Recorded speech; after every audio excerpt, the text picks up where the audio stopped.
natives, about their legends, about their myths, is very real because I sat on the banks of East Wenatchee, Lake Chelan, not Lake Chelan, but East the River, okay? Because I lived in Wenatchee, Washington. And this native, he sat with me because I was tripping out looking at the river, right? I could see things in the water. I didn't know what the hell was going on, all right? I wasn't tripping either like that. And he sat down and he told me the legend of the river. And he said there was much. And as he was telling me the legend, it's like I was watching. Okay, you don't understand. It was the craziest thing in the world. It's like he said there was like bodies in the water. And all of a sudden I could see death in the water as he was telling me this story. Okay? You don't understand. I was tripping out, but it's like I could see it. The bodies in the water.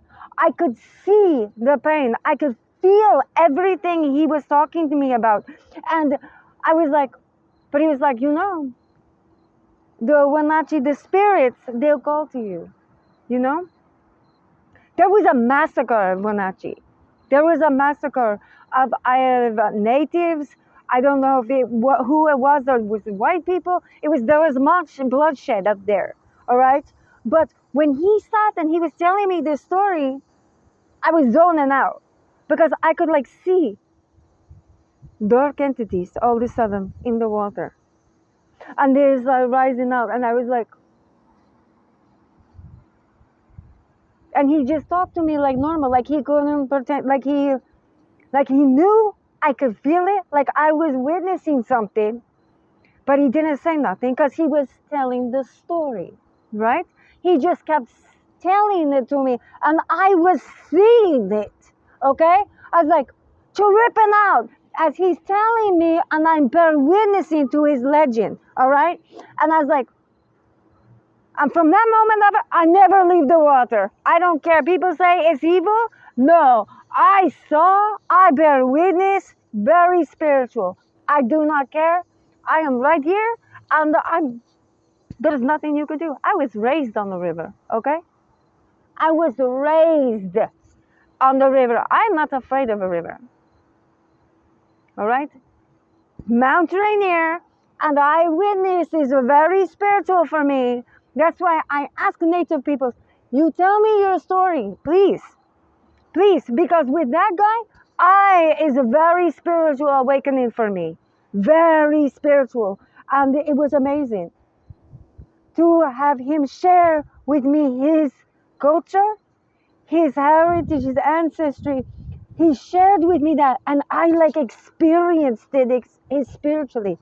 I experienced it. So every time I was by his camp, every time I was around this guy, I could look out and it was like I was somewhere else. It was the craziest thing. And he used to fly a sign.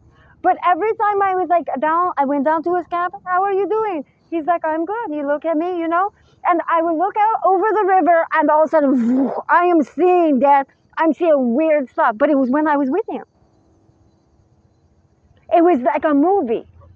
But when I was with him, it's quiet. It's just he looked, and it was like a projection. All of a sudden, I was it's his people were letting me know what happened.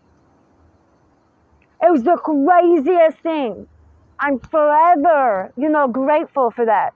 I'm very grateful for that experience, for his, belief and to share with me, what it was. I don't care. I don't care. It's beautiful, beautiful. I think I'm very honored for him to share with me this. Very. He's from East Wenatchee, Washington. He used to live around there and fly a sign. Live on the banks of the river. I don't know how he is now, but his story resonates. I take it with me. I take it with me everywhere I go. That story, after he told me, that's when I was like, maybe Wenatchee's my home. But it was after that story.